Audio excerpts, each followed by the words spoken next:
নমস্কার ম্যাডাম। নমস্কার, আপনাদের নাম বলুন একটু। আমার নাম শিখা রয়। শিখা রয়। সঞ্জয়। সঞ্জয় রায়। কোথা থেকে আসছেন আপনারা? আমরা সাউথ থেকে।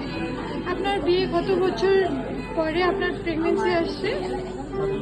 12 বছর পর। 12 বছর পরে। এখানে দিয়ে ট্রিটমেন্ট হয়েছে তারপরে আসছে? হ্যাঁ, এখানে দিয়ে স্যারের দিয়ে। স্যার কোন ডক্টরের আন্ডারে ছিলেন? বসন্ত স্যার। হ্যাঁ, স্যারের ট্রিটমেন্ট আপনাকে কেমন লাগছে? ভালো, স্যার তো ভগবানের মতো।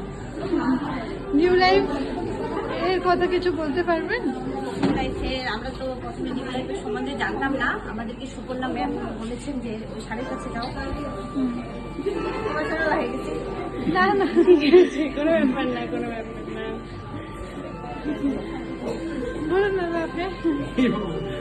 আমরা এখানে ফেব্রুয়ারি মাসে 2025 সালে ফেব্রুয়ারি মাসে আসছিলাম ফার্স্ট। তারপর আমাদের হচ্ছে এই ফেব্রুয়ারি মাসে 12 তারিখে আমাদের এক বছরের মধ্যে আমাদের অনেক ইমোশনাল হয়ে গেছেন। এখন কত মাস চলছে? 3 months চলছে। ঠিক আছে।